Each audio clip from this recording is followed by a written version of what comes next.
I want to welcome everyone to the second meeting of the Columbus Energy Review Committee. My name is Mark Shanahan and I'm serving as chair of the committee. I want to just give a brief overview for any of folks who did not participate in the first meeting.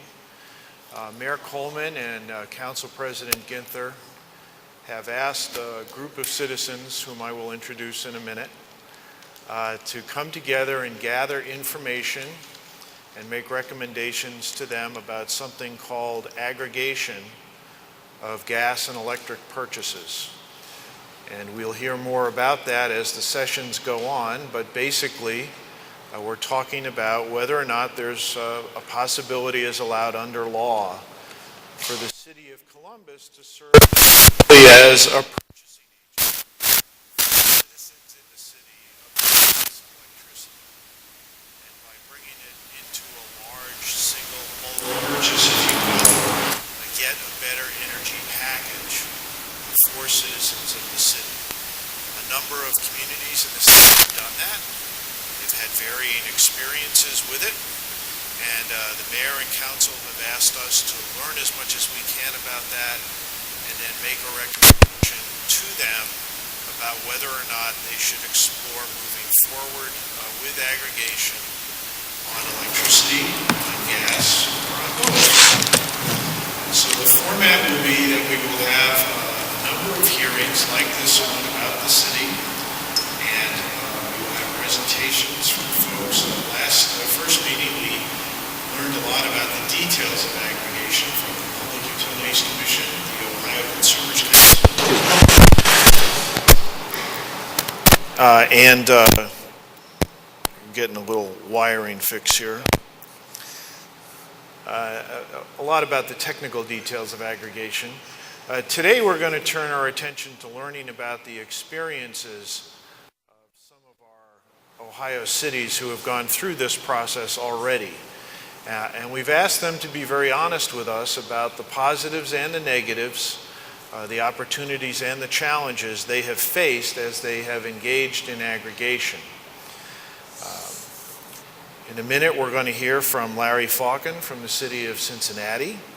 He'll be followed by Matt Kay from the city of Cleveland, and then Robert Lamb from Upper Arlington.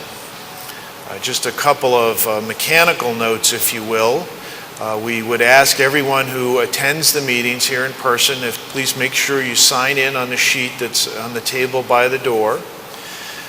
After all three presentations, there'll be a question and answer period for committee members to ask for clarifications or any other questions they have.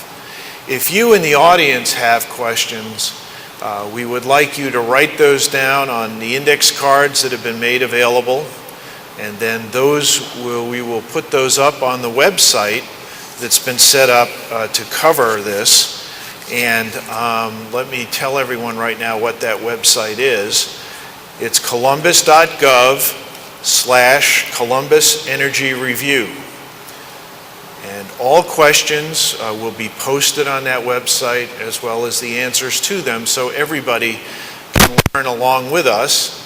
And as well, all the materials we receive as committee members will be posted on that website. CTV3, the Columbus television channel, is covering the hearings, and they will post a rebroadcast schedule of all the hearings so people can catch up that way as well. Let me finish my introduction by introducing to you the members of the committee who are with us today. And I'll start with, over on my left, Aparna Dayal, who is the Director of Energy Services and Sustainability at The Ohio State University. Next to her is Jim Sweeney, Executive Director of the Franklinton Development Authority, and thank you, Jim, for welcoming us to the neighborhood today. Next to him is Cheryl Roberto, Associate Vice President with the Environmental Defense Fund and a former Public Utilities Commissioner. Moving over to the other side of the table, we have Regina Clemens, Director of Emergency Assistance with Impact Community Action Agency, and then Cindy Farson, the Director of the Central Ohio Area Agency on Aging. There are two other members of the committee who are not with us yet today. Pastor Tyrone Laws of the New Hope Baptist Church, and George Walker of the Linden Area Commission. So with that, let's turn to our first presentation, and I will ask Larry Falcon from the City of Cincinnati to come on up and kick us off and tell us what Cincinnati has experienced and what they've learned through the process.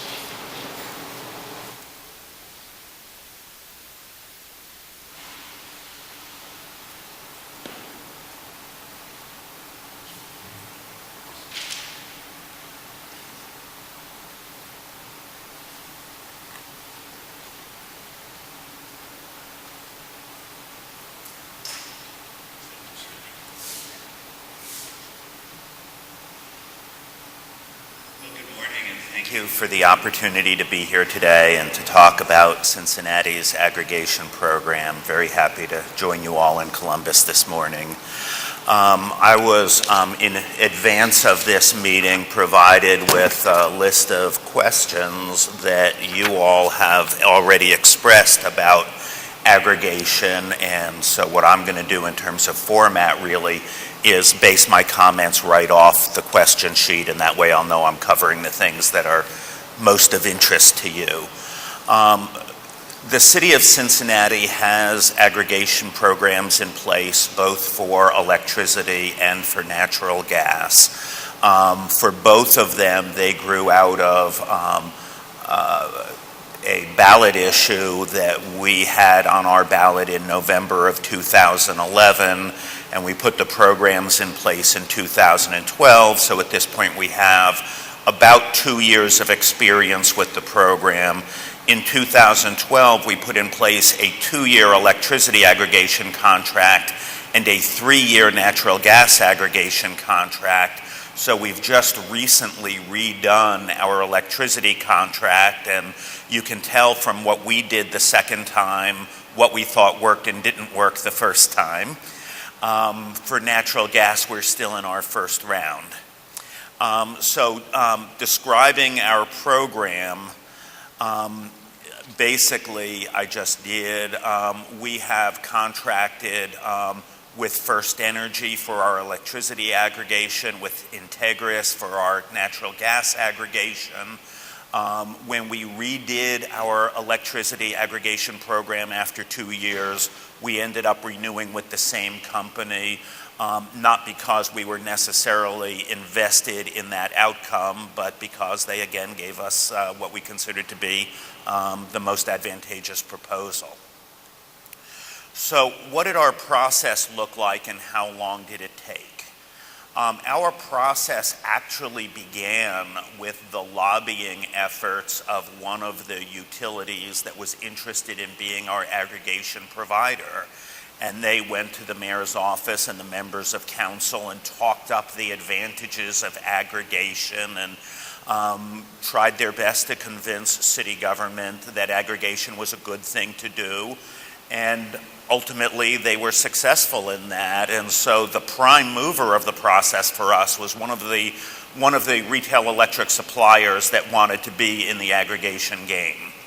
But City Council in mid-2011 passed the ordinance to put aggregation on the ballot, and the ballot issue was held in November of 2011. In terms of the ballot campaign, city government administration is not a participant in ballot campaigns. Some of our elected officials, as part of their campaigns for election in November 11, took positions for aggregation. Nobody took a position against aggregation. But the campaign around that ballot issue was mostly outside city government's purview. It was a relatively anemic campaign for it that was mostly funded by the retail electric suppliers that wanted the work, and there was basically no campaign against it, and it was one of those ballot issues that, I think a lot of the people who voted on it just, read the language on the ballot and scratched their head and tried to figure out what they thought, because it was not a high-profile campaign. It passed in November 2011. In January of 2012, we put out an RFP, got the results in February. Actually, we did the electric RFP really quickly, got the results in February, had the program in place by May. We decided that we did not have the administrative capacity to do two sets of utility negotiations simultaneously. And since the natural gas was primarily needed for the winter heating season, we thought it was okay to run that on a slightly slower timeline. And so after we got the electricity program going in May, then we did the natural gas RFP in June, got results in July or September, had our natural gas aggregation program launch in October, November of 2012, something along that timeline. So we did get it in place in time for that 2012 winter heating season.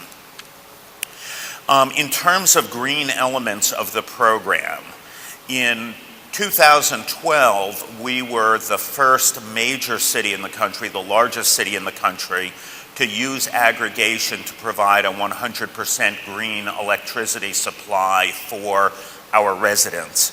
The way our bid came out, we had our best bid was offering us a 23% discount off of the Duke Energy price to compare.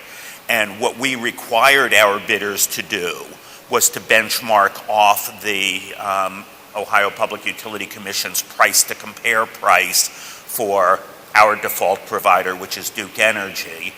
And so the best bid we got was 23% off the default price, which we thought was a very good offer.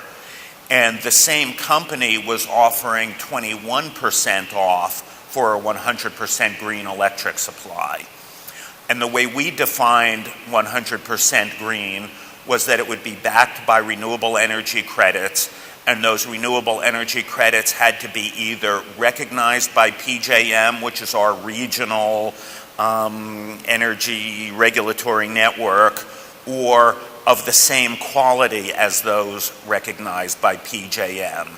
So for example, if the RECs are coming from a different part of the country, they're not in the PJM territory, but that part of the country has a process similar to PJM's process, that was acceptable to us. Now, as we talk about green power, there are different kinds of RECs. We spec'd it as being meeting PJM standards. There's a third-party certification process called Green-E certified RECs that are slightly better and slightly more expensive RECs than the ones that we spec'd. And a Green-E certification is necessary, for example, if you want to be part of EPA's Green Power Partnership or Green Power Communities program. They require Green-E certification in order for the RECs to count for that purpose. Then you can go to Ohio RECs or local RECs, which again, if you look at the commodities markets, the REC markets, Ohio RECs are significantly more expensive than out-of-state RECs, and so locally generated power is a good thing, but it's also a more expensive thing, and that's not something that we required as part of our green purchase program. So in 2012, in that contract, we paid an extra 2% on our electricity prices in order to have a 100% green product. When we renewed in 2014, our bids were a little bit different. Our best bid was only 9% off the Duke Energy price. The spread between Duke's price and the auction price got a lot smaller over those 2 years. So instead of being able to save 23%, we were only able to save 9%. And in that context, it made the decision to invest in green a much harder decision. When it was 23% and we're still saving you 21%, it was kind of a no-brainer. Everybody was happy that their utility bills were going down as much as they were going down, and the fact that 1 or 2% was being tapped off for green really didn't cause anybody any heartache. When the savings were much smaller, it was more of a discussion, and in 2014, when we were doing it again, there was a very lively discussion about whether, if we're going to pay something for green, do we want RECs, which give us the right to say that we're 100% green, but the power was coming from far away. Most of our first round RECs were Oklahoma wind RECs. Or did we really want something that left a lasting legacy in our community? Did we want, if we're paying something extra for green, to be subsidizing solar or wind that is built local to us, where the actual electrons make it through our wires?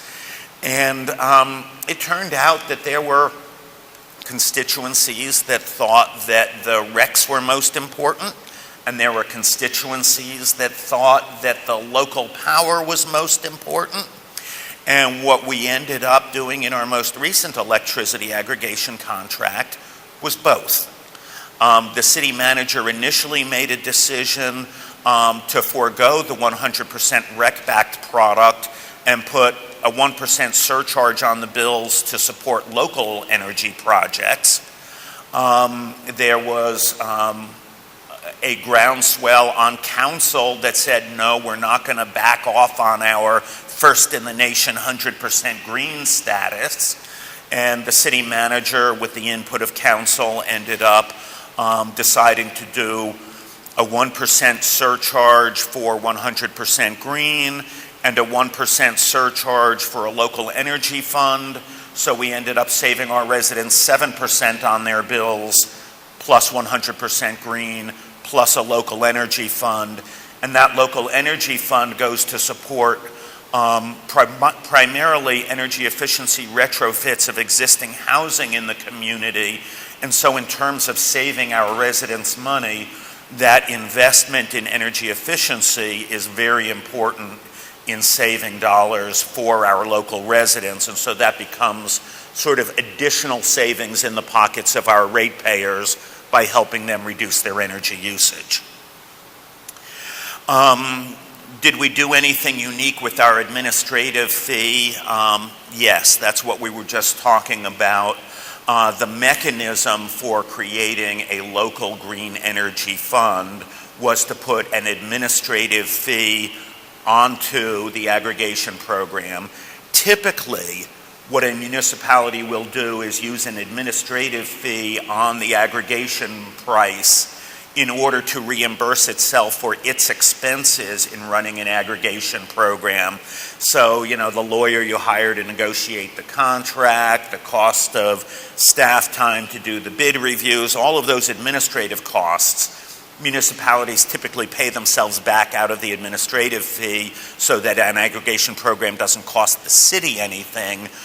We put in an additional administrative fee in order to create that local green energy fund in order to do renewable energy projects and energy efficiency projects on the ground in Cincinnati. How did we communicate the benefits to our community? Aggregation has always been a relatively low-profile program in Cincinnati.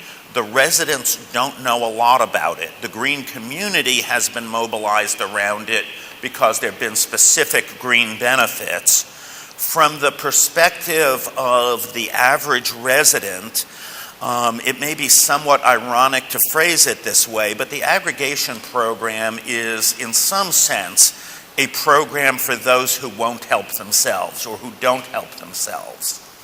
Ohio has a competitive marketplace for aggregation prices. When I tell you that I can give my residents 23% better than the Duke price or 9% better than the Duke price, residents don't have to be paying the Duke price. There are other options out there. There are other retail electric suppliers. And it might not get them 23% off the Duke rate, but it might get them 20% off the Duke rate. Under the new contract, it might not get them 9% off, it might get them 7 or 8% off. An individual can come very close to the aggregation price by shopping themselves. But the truth of the matter is that most residents don't shop themselves, and most residents won't.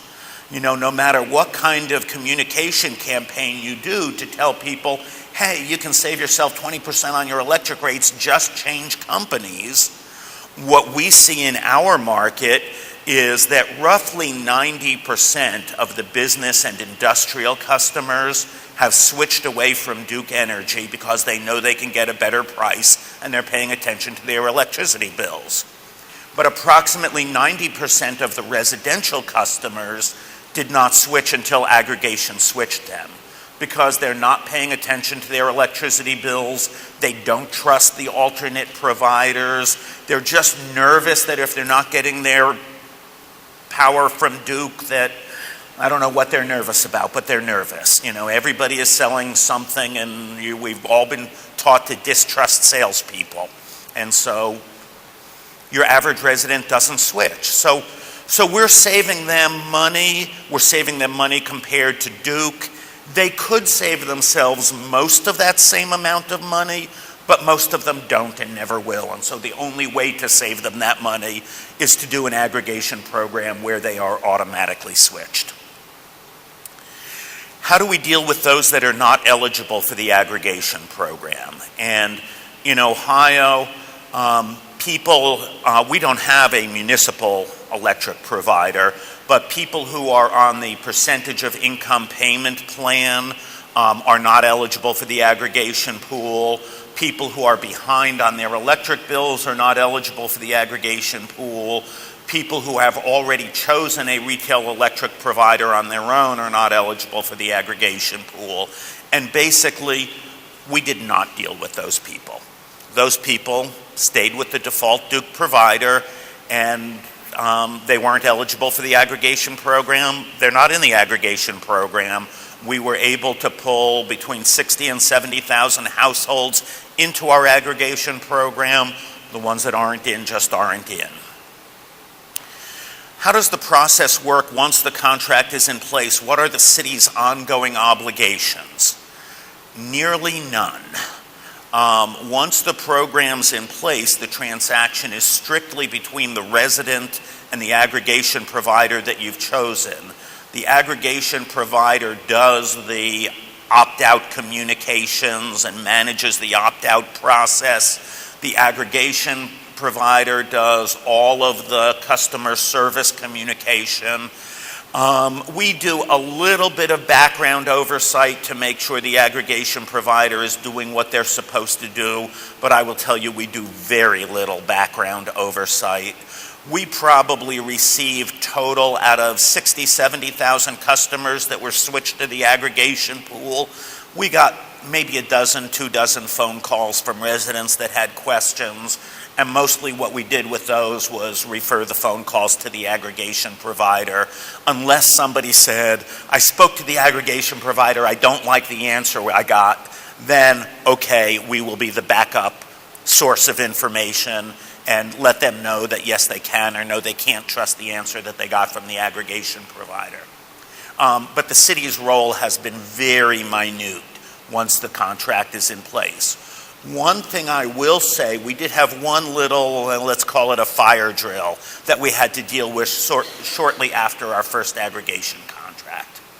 Our aggregation provider is FES, First Energy Solutions, the non-regulated arm of First Energy.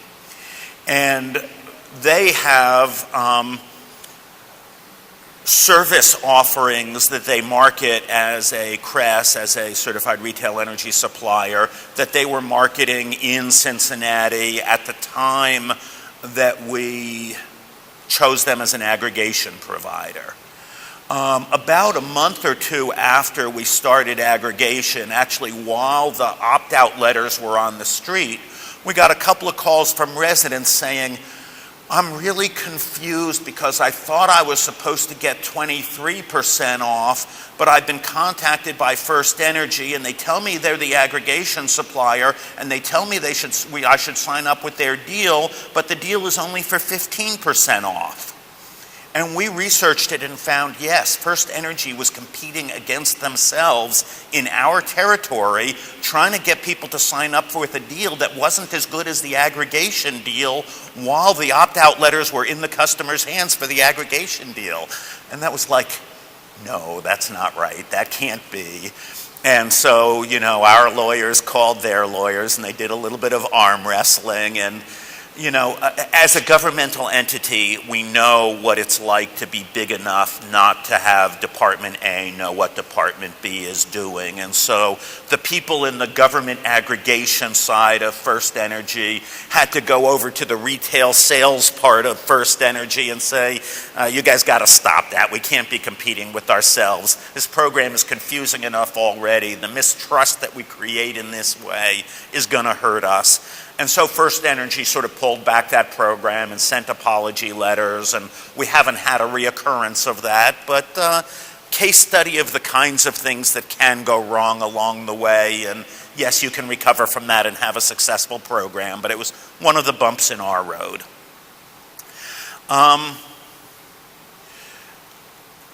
Getting customers signed up initially is a pretty straightforward process. Your default utility gives a customer list. Your aggregation provider sends the mailing to that customer list. The aggregation provider, the mailing that the aggregation provider sends has a cover letter, in our case from the mayor, saying, you know, here's what it is, and, you know, we think you should do it, but it's up to you, and opt out if you want to. And they get signed up. One of the things that's really important that you should make sure you specify is to do what I call re-sweep of eligible participants at least 3 or 4 times a year. In Cincinnati, we have a lot of tenants. What we've discovered is that the churn in our housing market is, in the course of an average year, 40% of our households vacate and reoccupy in a new location. And every time you close your utility account and open a new utility account, you're back to the default provider, you're back to Duke. And so we will see our aggregation pool drop from 60,000 households down to about 40,000 households in the course of a year if we don't refresh. And so 3 or 4 times a year, especially in September when all your students come back, is the time when you need to see who's in the aggregation pool that you haven't already sent an opt-out letter to, and re-sweep people into the aggregation pool with a new opt-out opportunity. Now, if someone has opted out, if someone says, I don't want to be part of the aggregation pool, leave me alone, we don't send them another opt-out letter. Their opt-out is good until we do a new contract, which is 2 years or 3 years. They don't have to opt out 3-4 times a year. But for people who have moved and are therefore a new account and therefore have not had an opt-out opportunity yet, we sweep them into the program and send a new opt-out letter. And that's really important because otherwise your pool drops fast and your number of participants drops fast. One of the issues that we have addressed is whether to take bids that are for a fixed price or for a price that fluctuates over time, or for a price that's benchmarked off the price to compare.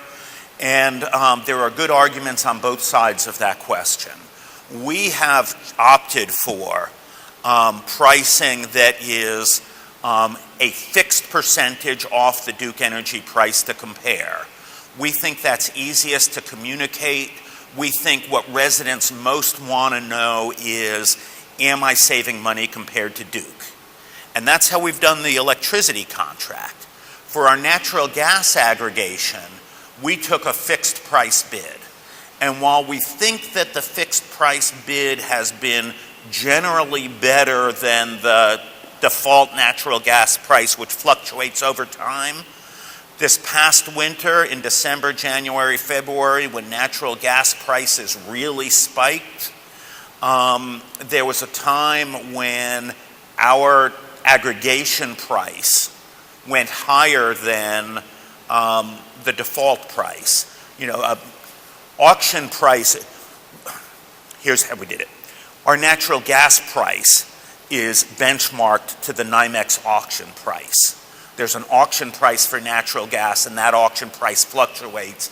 And under our aggregation process, we are paying a fixed adder onto that auction price. And that fixed adder onto the auction price, we know over time will be cheaper than the regulated price.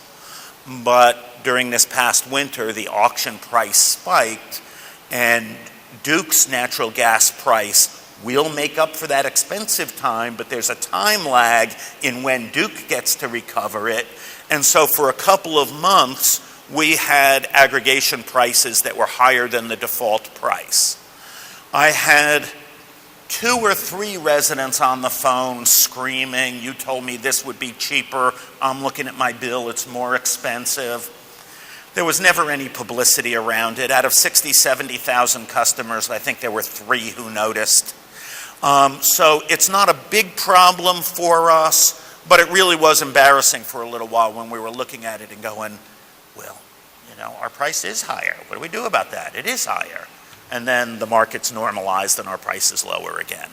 So one of the decisions you'll have to make is whether to ask for a fixed price, or whether to ask for a fixed markup off the auction price, or whether to ask for a fixed discount off of the default price, or how you want to work that pricing structure.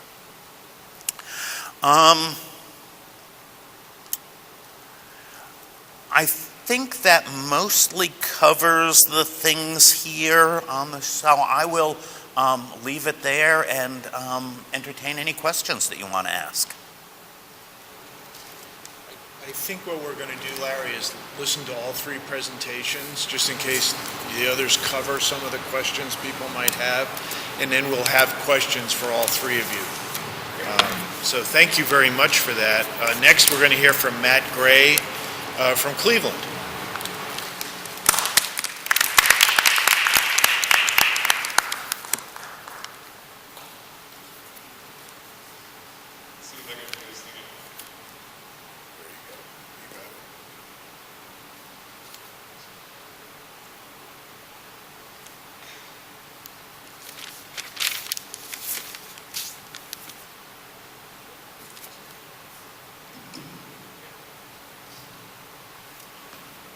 Thank you so much for the invitation here today. It's great to be in Columbus, away from a wintry winter and spring, it turns out, in Cleveland. So again, my name is Matt Gray. I'm director in the Mayor's Office of Sustainability for the city of Cleveland. You know, I think Larry laid out brilliantly just the overall philosophy behind aggregation and really the underpinnings and framework for how it works. So I'm not going to repeat all that. He did it much better than I could and has a little more experience with it. But I will kind of go through similarly the questions that were handed out. You also have a handout in front of you for the committee, so you can kind of follow along. And really focus on, again, where we differ with Cincinnati a little bit with how this has worked. One difference, Cleveland actually has had aggregation since 2000, which, you know, essentially in 1999, when cities became able to have an aggregation program, we became one of about 100 communities who just jumped on that immediately and did that. So the first one was from 2000 to 2005. Then the second one was from 2010 to 2013. It was before my time. I'm actually not sure why there was a gap there, but we had a gap. The key with both of those was that there was no renewable energy supported in either of those. It was just pure aggregation to get those savings for the community compared to the standard price, the price to compare. That said, for the current aggregation from 2013, July 2013 to present, we are doing renewable energy similarly to Cincinnati, and I'll go through that a bit. Also similarly, I think we have about the same amount of customers actually, so we have about 65,000 customers in our aggregation program. Important to remember that's residents as well as small businesses. So we have about 57,000 residents and about 7,000 small businesses in the aggregation. Similarly also, First Energy Solutions is also our supplier for this current aggregation. I'm going to speak mostly to our experience with electricity. We also do aggregate for natural gas. We are part of a large consortium of communities through NOPEC, Northeast Ohio Public Energy Council. I believe it's actually the largest aggregator in the country. So they aggregate our natural gas along with about 175 other communities around Northeast Ohio. But again, for electricity, the city of Cleveland aggregates only for the city of Cleveland and for its residents and small businesses. In terms of benefits, similarly, it's really those two things. It's saving money, and we've had some great success with that. And also, can we support renewable energy through this aggregation? So I'd say those are the two main purposes. In terms of, our process, I talked about we've been doing this really all the way since 2000. Just a little bit in terms of the process for developing the RFP and so on. I would say from when we drafted it, working with our internal staff within the city of Cleveland, to actually signing a contract with First Energy Solutions, it was probably about 6 months. If we had another month or two in there, I think that would have benefited us, but I think that's kind of what you can expect from a city staff perspective. Did we spec green power? Again, 2013 was the first time we did that. So we actually requested, and you'll see this on the second page, for a variety of different options. One, because this was our first time thinking about renewable energy and supporting it through aggregation, we kind of wanted to get a sense of how does the pricing look? So we tried to get conventional energy, so we got pricing for conventional, then 25%, 50%, and 100% renewable energy. And then the respondents were also asked to identify the types of RECs, or renewable energy certificates, that they would purchase to support renewables. And ideally, and this is where I think we've learned a lesson a bit, we were interested philosophically in supporting local projects, similar to what Larry talked about, in Northeast Ohio. But we didn't really have a strong, I'd say, understanding of how best to do that. So in the RFP, we left it kind of open to the bidders to say, give us some ideas for how we can support these local projects and local jobs and all of that. So the results, we got a 2-year aggregation contract. Again, First Energy Solutions, this goes through July 2015. Again, because of the timing, we also got 21% below the price to compare for First Energy, which we were very happy about. Again, that's pretty similar to Cincinnati's, I guess, old numbers. We are going 100% renewable, and you can see the breakdown there. In terms of the types of renewables we're supporting, 50% is hydro, so that's mostly not in Ohio, but in the region at least, and 50% of that is wind.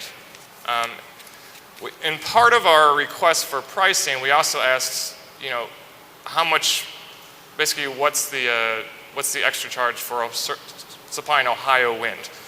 And we found it was a little bit more.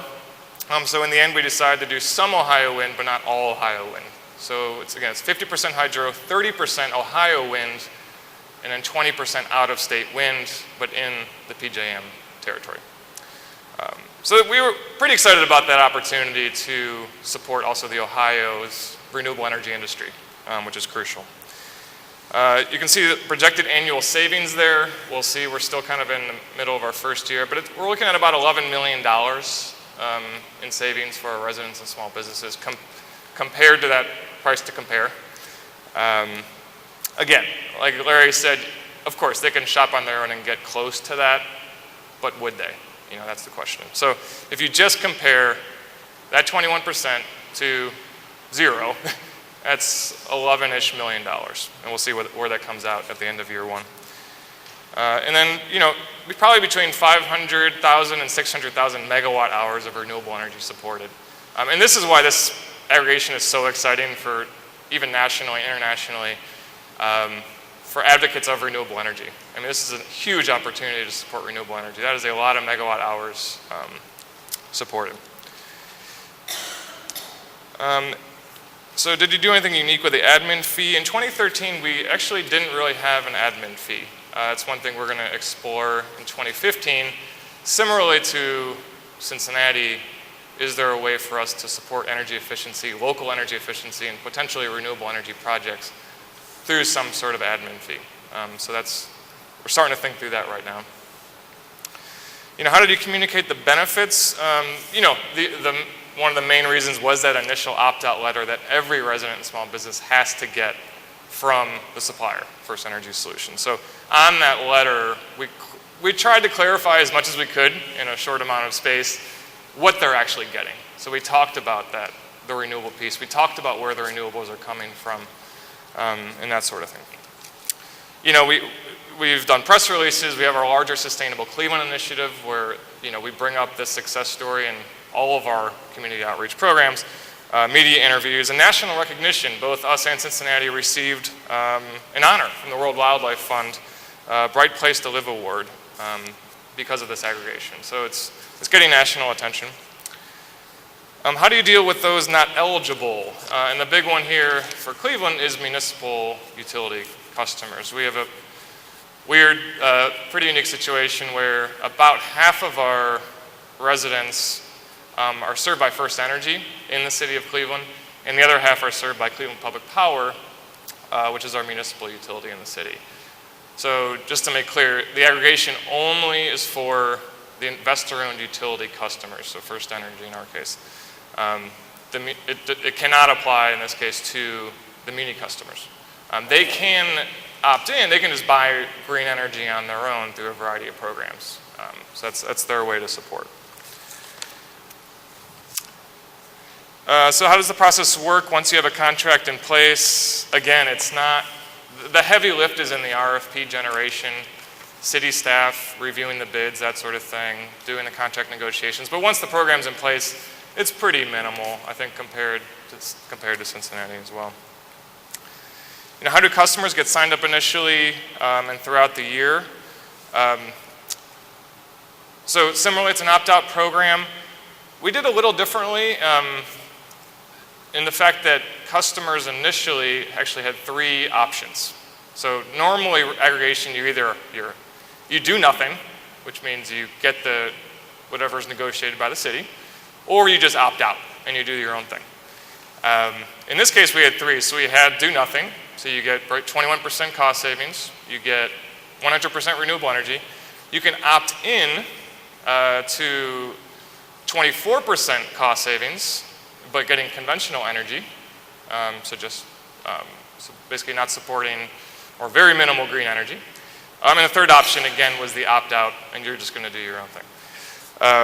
Pretty fascinating. I think we expected more customers, because we tried to make it clear on that letter to say, you can opt in and save more money.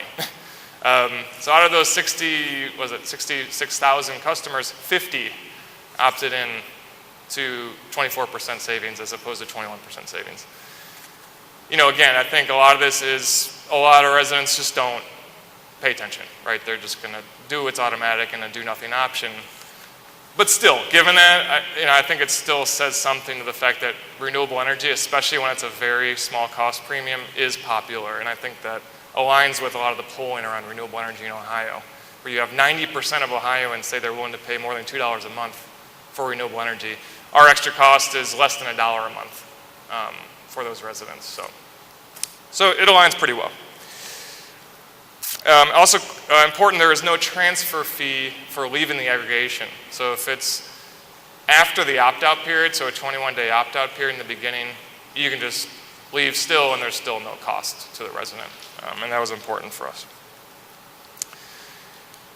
Lessons learned from implementation, I think the fundamentals are pretty well established. The main one which I talked about, I think, is that we need to be much more explicit if we want to support local projects in our RFP to get respondents to come up with better solutions for supporting those local projects. I think that's the main lesson learned. In total, we received 8 responses for our RFP.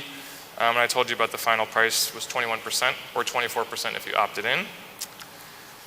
Who reviewed the bids? Actually, just city employees only did all this work. We did not hire any consultant to do it.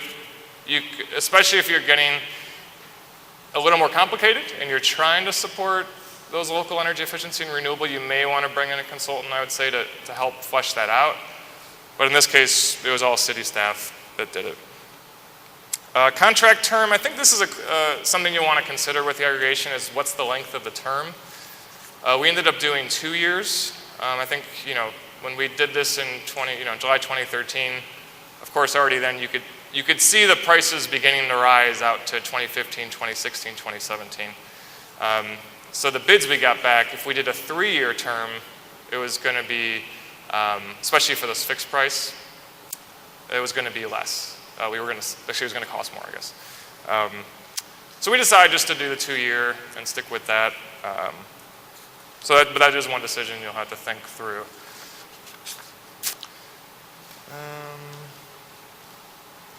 Yeah, basically in terms of tracking the program, it's really up to our office at this point, along with our finance department, really, who's kind of tracking implementation. But again, there's minimal work once the aggregation is established.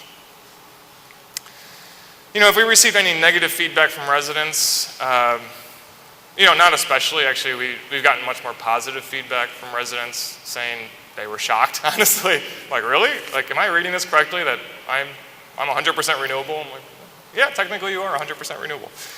So it was much more positive feedback. That was one thing that we liked about having that opt-in option to not support renewables, was that if you really hate green energy, then save an extra $1 a month and, go for it. So I think that was a nice alternative, and I think our finance department and others were comfortable with that, having that option. Actually, and I should say some of the other negative feedback was just honestly who the supplier was. There's some folks aren't very happy with First Energy. They see the link between First Energy Solutions and First Energy, so there was a lot of questioning why the city would contract with First Energy Solutions, just to be honest. But it was the best offer. It was the best bid. It was the best deal for customers. So of course that's who we went with. Do you assess a penalty if customers want to opt out? I mentioned that we do not assess a penalty.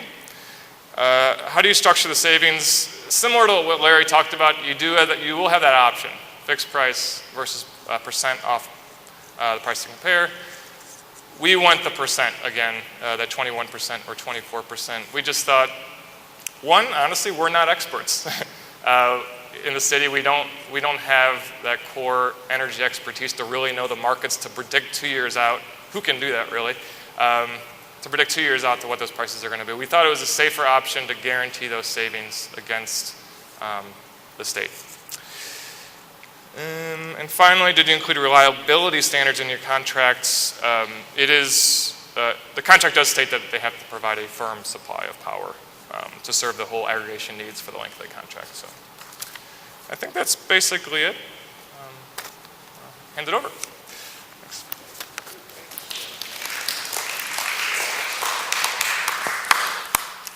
Thank you, Matt. And now we'll hear from Robert Lamb from the City of Upper Arlington.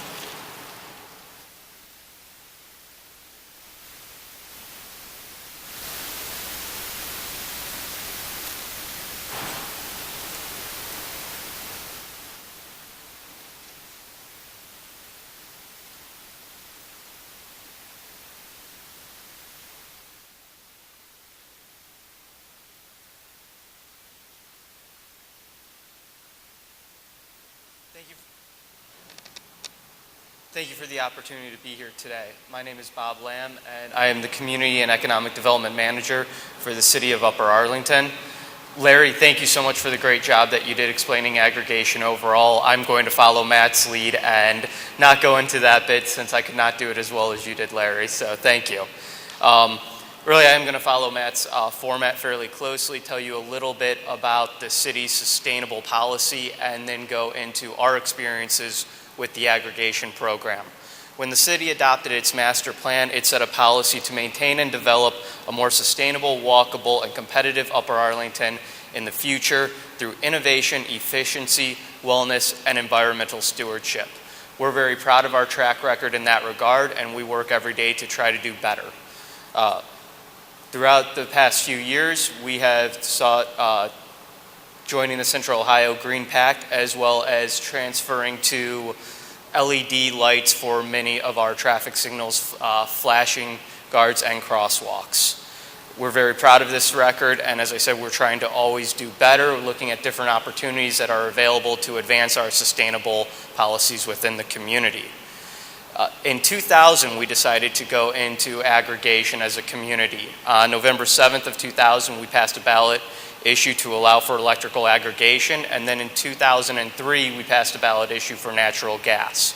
However, these were staff-driven opportunities led by our council, and so we actually did not go forward with implementing a aggregation program until 2008, which was for natural gas. We did that as part of a regional opportunity to enter into a natural gas program. Unfortunately, that program did not work out as well as we would have liked, and the cost savings that we had expected to see occur for our residents did not materialize. What happened in that case was we had set a fixed price point. The price point for natural gas dropped, and our residents wound up paying more for natural gas than they would have if we had not entered into the regional agreement. Therefore, when that regional agreement expired, it was determined by the city to not continue forward with an aggregation program at that time. For several years, we did not have a gas or an electric program. However, in 2012, the city decided that it would again look at aggregation opportunities within the area. We decided that it was the right time to pursue the opportunity to secure an electrical aggregation contract with a provider. We went forward with setting several goals that we wanted to see materialize through that aggregation program.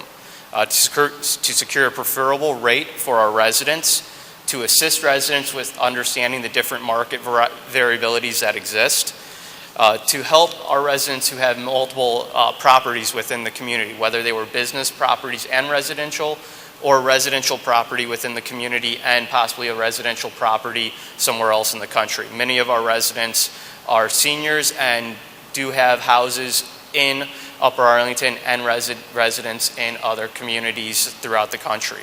So what we wanted to do was establish a program that would allow them not to have to worry about their rates, constantly go into the marketplace themselves and try to find better alternatives than what they were currently locked into. And then also to provide an economically competitive environment for our small business community. Our community is mostly formed of small businesses, approximately 80%, and we wanted to work with them to take that need of theirs to find the lowest rate possible so that they could maximize their economic potential and put that on the city so that we could reduce one more thing that they have to worry about and could concentrate on their business. The city released an RFP in February of 2012 with a due date of March 1st. We received 5 responses to that RFP.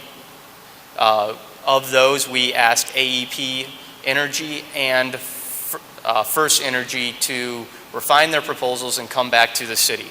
The city accepted AEP Energy's response, which was for a fixed rate of 5.545. This process took approximately 6 months from drafting of the RFP beginning in late November, early December, and closing the deal and then launching in approximately March by council accepting the proposal from AEP, and then our program began July and was set for a 2-year program expiring in August of 2014. Working with us through this process, we did have consultants. Genesis Energy International assisted us with both drafting the RFP, reviewing the process, and they are an energy company based out of Chicago. Also helping us was William Adams of Bailey Cavalier, a local attorney. He worked with us to structure the agreement and to come to terms with the final structure of that aggregation program that council approved. The city, in order to monitor our aggregation program, determined that the best placement for it within the city staff was within the Community and Economic Development Department. However, we do have key stakeholders throughout the city that help us manage that program, communication being essential, legal advice being essential, as well as financial support from our Department of Finance. What we have looked at as a staff requirement for duties is really making sure we address any of the PUCO needs that do arise, negotiating the terms of the contracts that are brought forward to council, communicating with our residents and our small businesses, and also monitoring the services of the aggregator that we have contracted with. It was very important to us to make sure that our residents were receiving the best service that we could guarantee for them, and so we've tried to stay on top of what we hear from residents and coordinating with AEP Energy on what services are being provided to the residents. One of the key things that we found to be most important with our program was that we had a no-cost, anytime cancellation policy available to residents. This was important to us because of what we experienced in 2008 with the loss of cost savings for our residents under the natural gas program.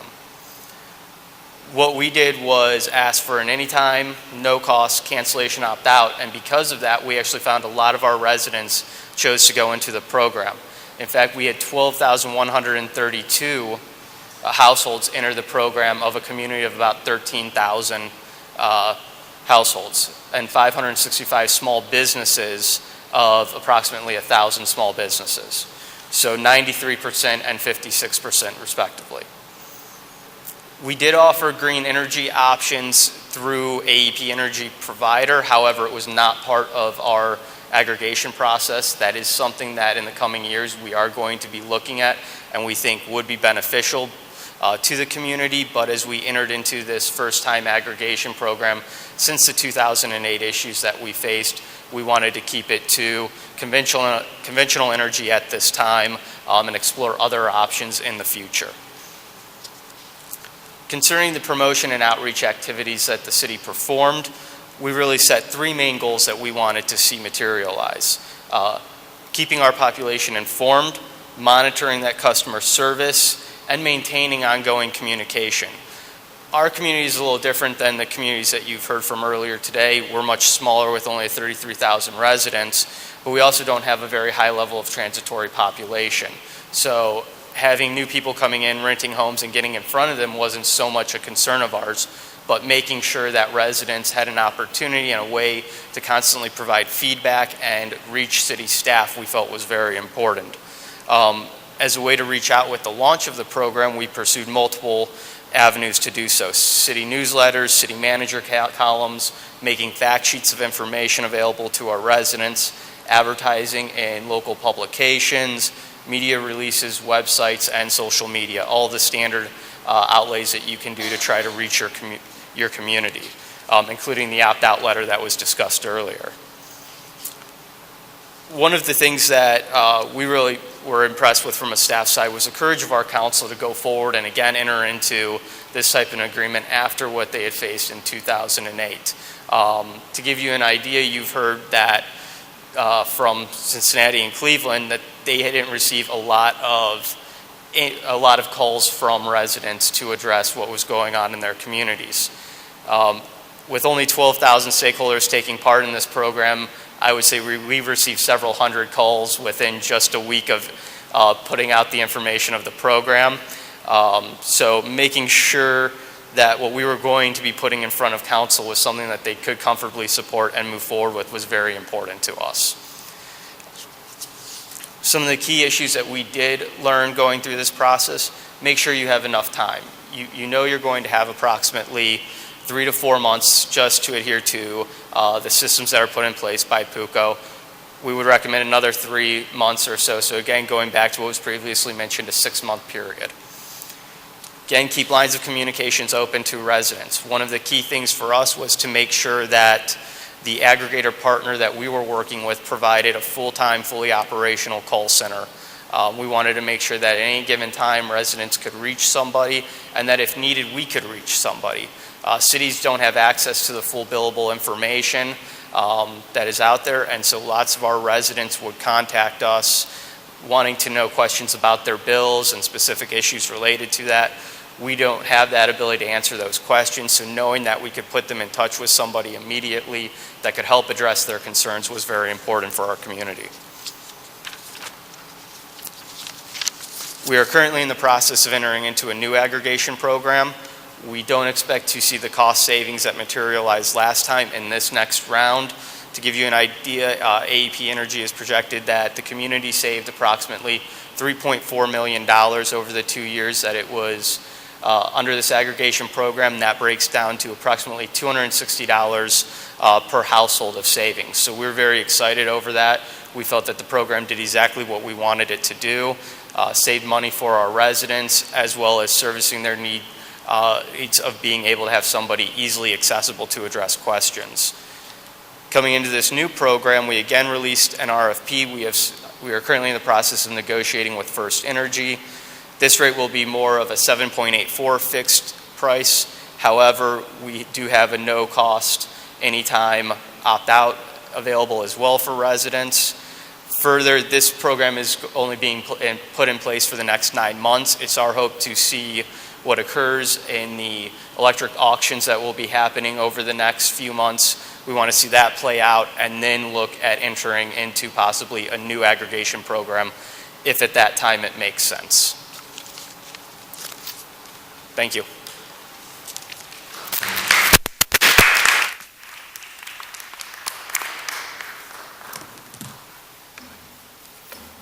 I'm sure people have questions. Bob, I have one just for you before you step down. Given your experience with gas aggregation, why did you choose to go with the fixed price on electric as opposed to the other two who selected a comparison rate, if you will? We definitely looked at doing the percentage off very closely. It was something that we went back and forth on from evaluating from a staff perspective. When we were able to secure the 5.545 rate, we were very comfortable that that would result in an in savings to our residents. So we felt that it was appropriate to go forward at that time with that structured savings. On this time around with the 7.84, we felt that with it only being a 9-month contract and again looking at a no-cost opt-out option, that we were safe going forward with, again, a fixed price. In order to drive that fixed price down in this 9-month contract, we've chosen to forego an administrative fee. In the previous contract, we were receiving an administrative fee from AEP Energy. We were using it for the standard types of services that cities do, cost of consultants, cost of attorneys to review the proposals. Welcome. Robert, can you talk about those who are excluded or ineligible? How we address ineligible? Yeah, and are they going to all be rolled in this new? Yeah. Well, what I would say, actually, AEP Energy was incredible to work with in that regard. We have to follow the same rules as everybody else regarding who's eligible. However, when new residents move to the community, AEP Energy was more than happy to work with us to bring many of those new residents into the program, even though the period for opt-in had passed and technically they did not have to work with us to do so. On individuals that were in other programs at that time, unfortunately they could not immediately opt in without paying what penalty existed to leave their program early. So we didn't actively work to address those concerns. Thanks. Any other questions from the committee for Bob while he's in our target site there?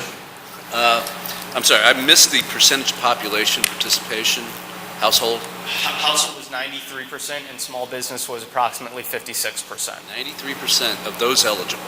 Yes, of those eligible.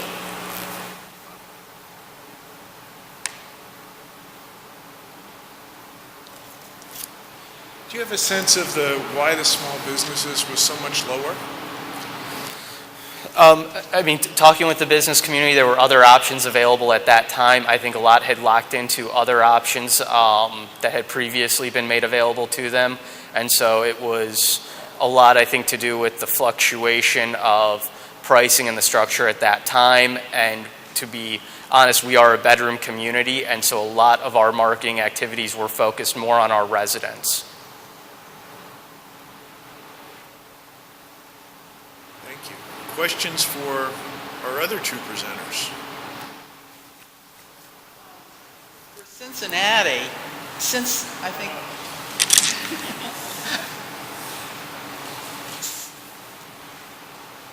since most people's Maybe the three of you can stay up there and then I guess for recording, we have to do this, right? We have to be in the microphone. it'd be good to be in front of the mic, yes. Okay. since most people's fear is that they'll get locked into a contract on the individual market, and your people actually experienced an increase. You say you only got a few calls. Were they able to opt out, and why didn't they? I was surprised that you didn't get more calls about that. So the first thing is that's an illustration of how few people are actually monitoring their utility bills on a month-to-month basis. The primary individual who I had conversations with happens to be a landlord who owns multiple properties, and because he had acquired properties after the program began, he had properties that were in the pool and not in the pool, and was able to put the bills side by side and see the difference, which is something your average person doesn't really have the opportunity to do without a lot of research. And then by the time he gets the bill and sees it and realizes that price spike is already passed, so probably none of us would have been prescient enough to realize that a price spike was coming and opt out before it hit. So it really was just a tiny number of people who even noticed that it happened, and then the market corrected again. But I would follow up on the question Mark asked a minute ago about why you might go with fixed pricing as opposed to a % off pricing. And our experience was that by insisting on % off the default pricing, we did limit competition. We got no bid responses from both Duke Energy and Dayton Power and Light, and those were two companies that we really expected to get aggregation bids from. And, you're really asking them to take the risk of market fluctuations in the absence of good data. And so there are some companies that will bid in that way, but there are some companies you really want pricing from that you will take out of the process if you insist on % off pricing.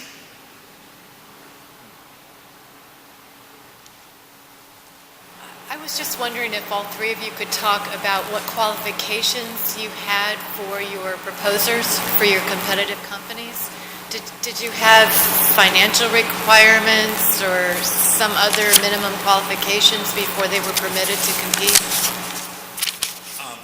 So the first requirement is that they have to be certified by the PUCO. So that filters out a lot of people that you might not have confidence in.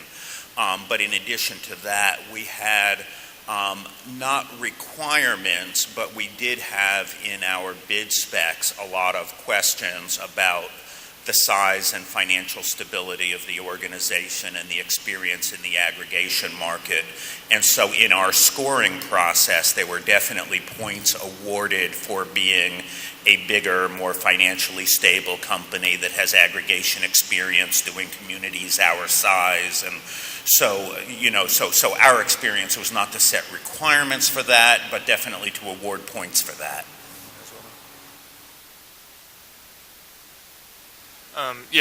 That was basically pretty similar in Cleveland. Trying to think of the big differences. I think what you'll have to think about is the experience part. We did have that as well in the RFP, as we wanted suppliers who had experience with aggregation, but it's still pretty new. Only 6 states can even do aggregation at this point. So I think we were open to considering suppliers that didn't have a ton of aggregation experience because of that. That's something I think Columbus would have to weigh in that respect.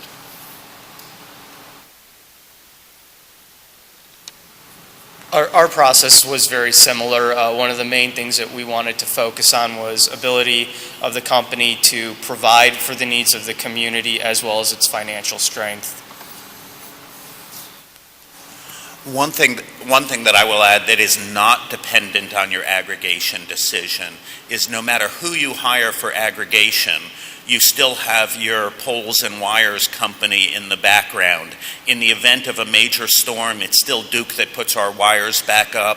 It's still Duke that handles the billing and collection process, because the bill has a generation portion and a transmission distribution portion. And so no matter who we hire as an aggregation company, the bill that my residents get comes from Duke, and it has the Duke portion of the bill, and then it has the FES portion of the bill. And so if you're worried about ability to do billing and collection, if you're worried about, who the corporate interface with your residents is, if you're worried about what happens after the big thunderstorm, aggregation doesn't affect any of that. Larry, going to the resources of the distribution company, Duke has made a tremendous investment in its territory and in Cincinnati for advanced metering that provides options to consumers that are not available in many other places. Did you guys think about or talk about what you might want from a competitive supplier to take advantage of that infrastructure? No. You're right that Duke has done smart meters throughout much of its territory. And at this point, what they're using their smart meters for primarily is resilience, ability to recover from a storm, ability to know exactly where their system is up and where their system is down without waiting for people to call in outages. And so in terms of their ability to recover from a major storm, it is a great advantage to them. In terms of doing time of day pricing or any kind of sort of retail offering of smart benefits. At this point, they're doing that for their commercial and larger accounts, but Duke is not doing that at the retail residential level at this point, and we did not seek that from their providers. It's a great idea. We might do it the next time. I have a question for Matt. Can you say a little bit about why Cleveland is on its own for electricity aggregation, but goes to NOPEC, which is a much larger purchasing pool for gas, and doesn't go to NOPEC for electricity?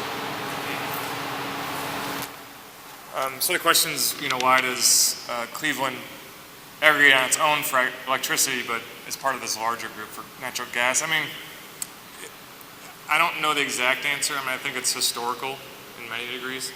I'm not exactly sure, to be honest, but part of it is that we do think with electricity we can get a better deal in many respects. And you can make the argument the more local control there is, the more responsive we are to our citizenry and that sort of thing. But I think we were pretty comfortable with being able to get a good deal as a city. Sort of connected, but my sense is there is an increasing number of folks who want to play in the aggregation field, who provide both gas and electric. Have you given any thought to trying to structure a combined RFP for those two? Obviously the first time out, that's really tough because you're on very different, but have you given any thought to that? A very small amount. One challenge is just the timing of the contracts don't align. You could align those, but that's just one quick challenge. If anyone else has anything to add? I talked a little bit before about the fact that we deliberately have our natural gas aggregation contract and our electricity aggregation contract on different cycles. Part of that is because there are sort of annual patterns in the pricing of each of those commodities, and they're different. And so we really want, we got our natural gas contract out in October. That wasn't the best time. We really should have gotten our natural gas contract out in June. But you really want to be contracting electricity in the spring or the fall, and you want to be contracting natural gas in the summer, because that's when the seasonal fluctuations in pricing are the lowest. And so that was one reason why we wouldn't. And I think even if we bid them together, we would want to separately analyze the deal that we were getting for electric and the deal that we were getting for natural gas. And even if you did it as one RFP, it would be very likely that you'd end up picking the company A offering for electricity and the company B offering for natural gas. And if you're going to end up with two separate contracts anyway, I'm not sure what would be gained by putting them together in the RFP.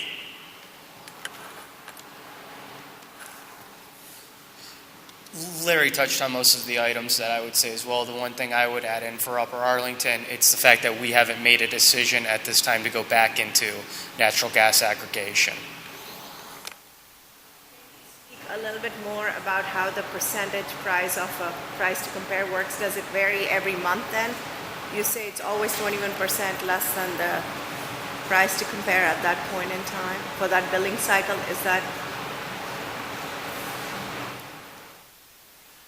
Yeah. So the default electric company's price fluctuates for a variety of reasons, whether it's based on the cost of their generation or whether it's because of riders that kick in and out all the time based on PUCO decisions. So that's a complicated process, and probably the only one in the room that understands it is Mark. Okay. And so basically we felt like if we had a fixed percent off that default price, at least we could make a simple statement that says, yes, you're saving, here's how much you're saving. And so, yeah, on each monthly bill, there'll be what the Duke price would be, and then the percentage, and then what the bill ends up being.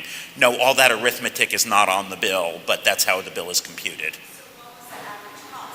Over time, since you've had it for a year, what was the average cost in cents per kilowatt hour? Because you said the new contract is 7.8 cents, somewhere in there, right? Per kilowatt hour for the upcoming year. So what was your rate?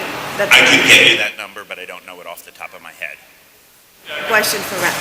Yeah, we can try to. I would. Do you mind if I just? Oh yeah. Go ahead. Just one bit to clarify, the rate was 7.84 for the new contract that we're going into, and 5.545 for the old contract. Oh.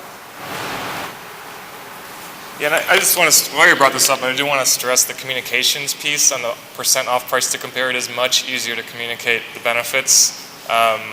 So that is a factor, I would say. Somebody speak to how renewable energy credits work?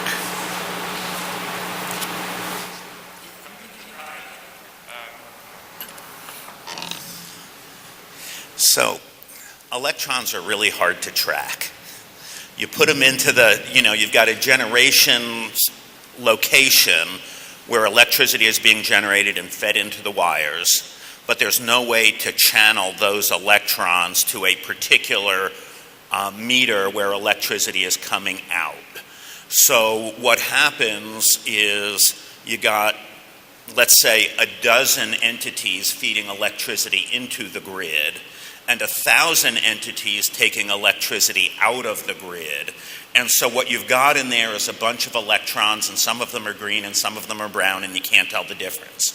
So they've created an accounting system for keeping track of what's what. And so if you've put a megawatt of green power into the grid, a megawatt of green power is one renewable energy credit, and you get a certificate that represents that megawatt of electricity. Think about it like stock transactions. When you own, 1% of Microsoft, you don't typically get the opportunity to show up in the boardroom and give people directions, even though you're a part owner of the company. You have a piece of paper, you have a stock certificate that documents your ownership of a piece of Microsoft. And so in the same way, you have a certificate that documents your ownership of the green attributes of that energy that was fed into the grid.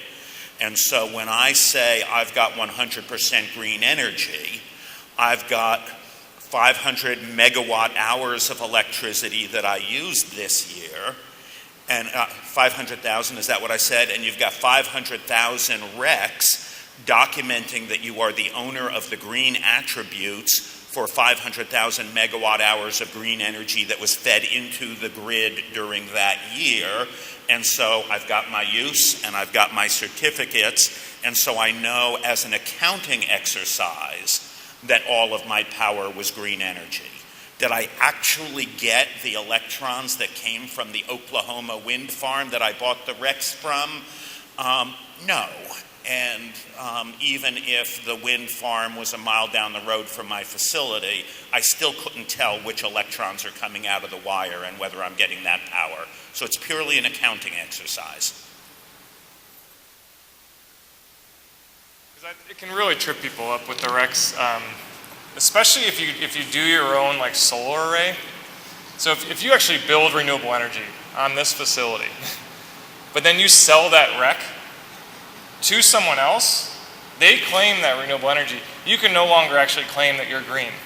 So there is the brown component of a solar array, and then there's the green component to some degree. So this accounting can get pretty tricky.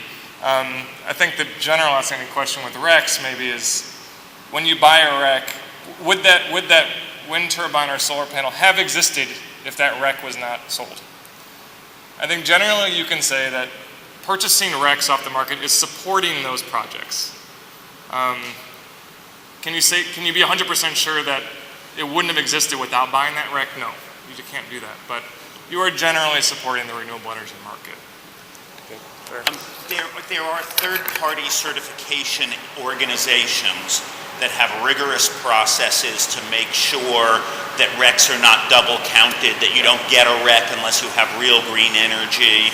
And so what you're really doing is relying on the work of those third-party certification organizations. And when we go back to the Green E certification that we talked about before, that is a particular organization whose business it is to certify that the power is real and the green attribute has only been sold once.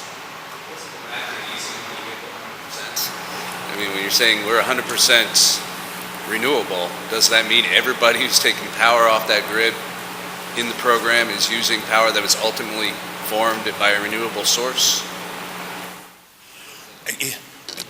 Yes, sort of. Remember that Cincinnati is a community that is located on the Ohio River, and there are coal-fired power plants lining the Ohio River, and so the actual electrons in our grid are probably coming from the coal-fired power plants, at least a significant percentage of them.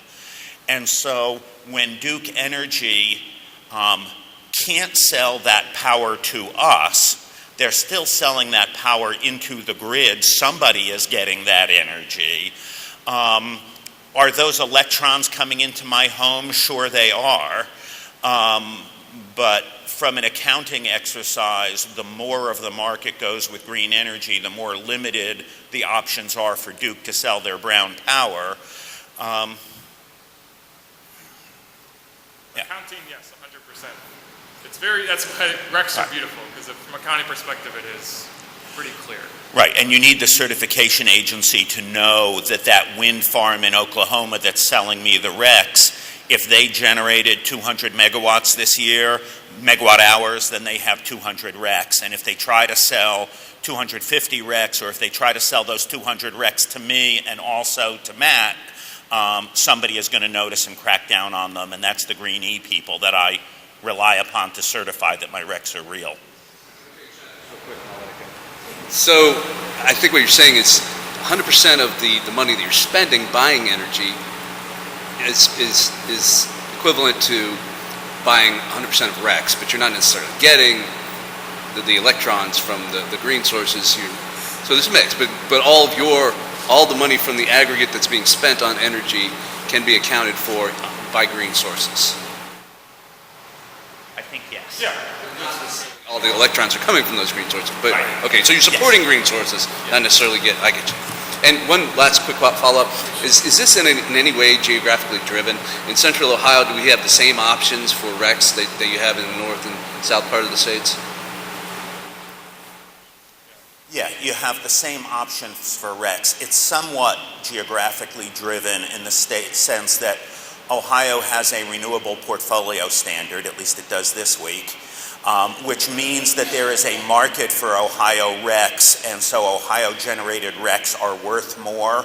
When I go into the REC market, I can buy an Oklahoma wind REC for about $1. I can buy an Ohio wind REC for about $10, and an Ohio solar REC would cost me about $40. And those price differences are because utilities in Ohio are required to buy certain amounts of certain kinds of RECs. And so, the fact that for Ohio RECs, I'm bidding against Duke and First Energy and AEP means that I got to pay more for the Ohio RECs. And that's why if I want the cheapest way to claim 100% green, I'm buying out-of-state RECs.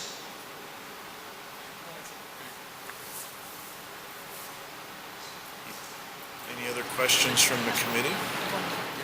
If it's okay, Larry, I was wondering if you could tell us a little bit more about your energy efficiency program, who the target audience is, what types of measures you offer, who administers it. For folks in So the question was to say a little bit about our local green fund and how we use that money, who administers it. And this is really brand new. The contract with this green fund only kicks in actually this month. So we're still scoping it out. But basically by putting a 1% adder on our aggregation program, we're generating about $225,000 a year over a 3-year contract, so about $275,000 a year for 3 years. So we'll have about $800,000. One of the primary ways we do this is through a cooperative relationship with a local nonprofit group called the Greater Cincinnati Energy Alliance. Greater Cincinnati Energy Alliance, starting with EECBG money and the Department of Energy's Better Buildings program, has been offering programs to residents in Cincinnati to do energy audits in homes, to do energy retrofits in homes, to offer discounts and advantaged financing on those things. And so what we're doing with a portion of our money is buying improvements to Greater Cincinnati Energy Alliance's existing energy efficiency offerings. So for example, right now, you can get a $100 discount on the home audit and $750 subsidy on your home retrofit through Greater Cincinnati Energy Alliance, because we have a contract with GCEA that buys those improvements to the program. When we did our opt-out letter, we did stuffers in those 65,000 envelopes that advertise the available $750 discount on a home energy retrofit for your home.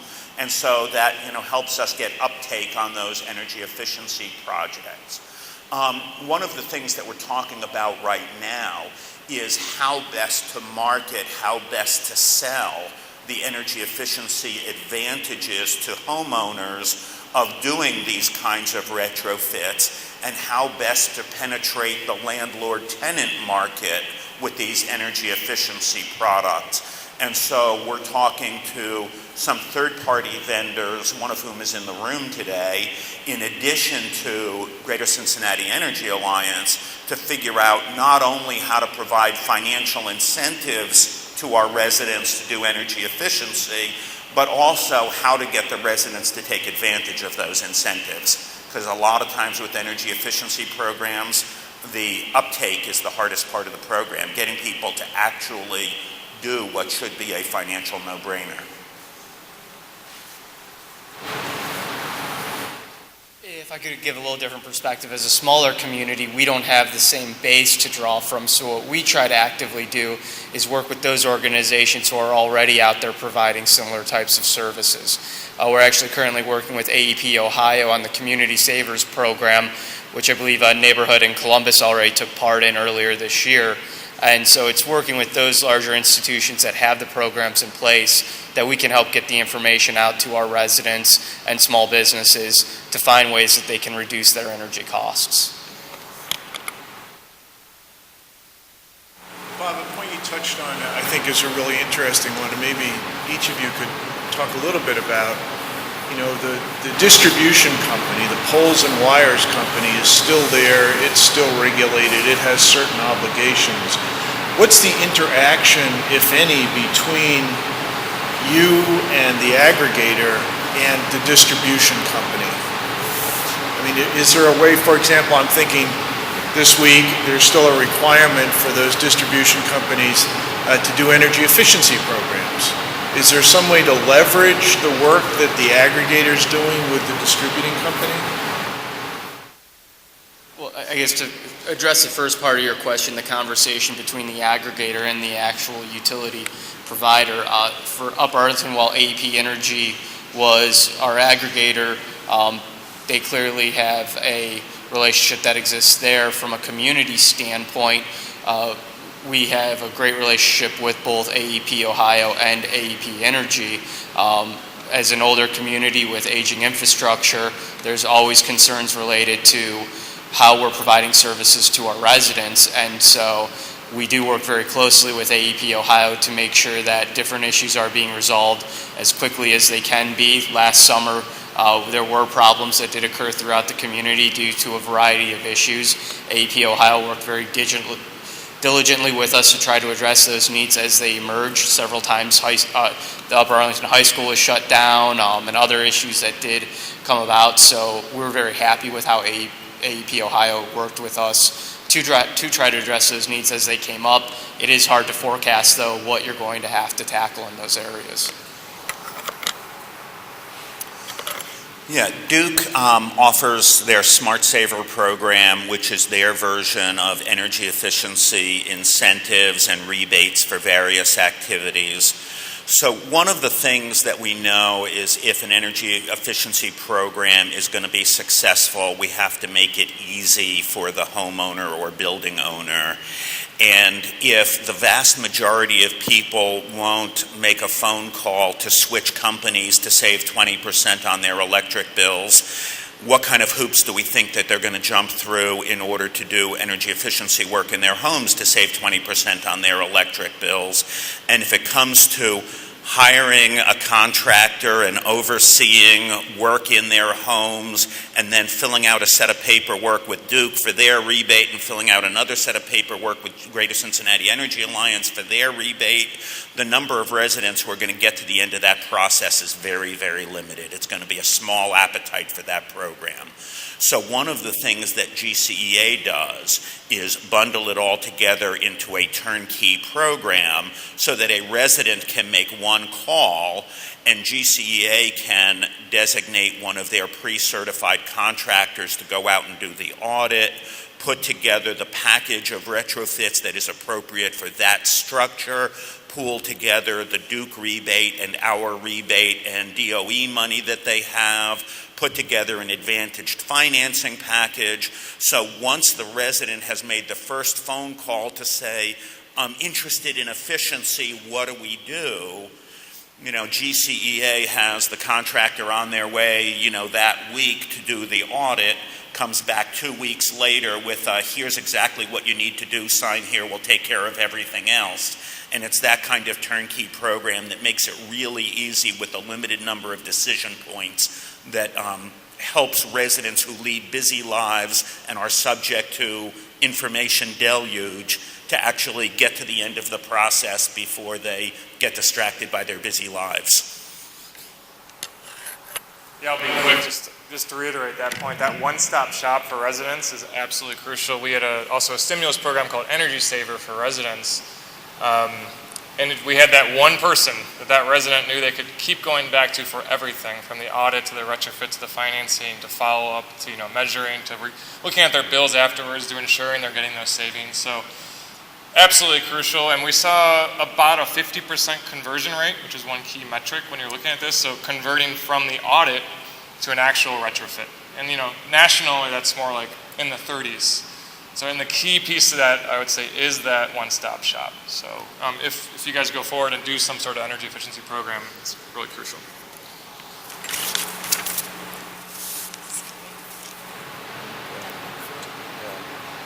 Well, I think you three have done a great job of helping us deal with the information deluge that we're suffering from right at the moment. And I thank you very much for not only being here, but for some great answers and good insight into how to do the programs.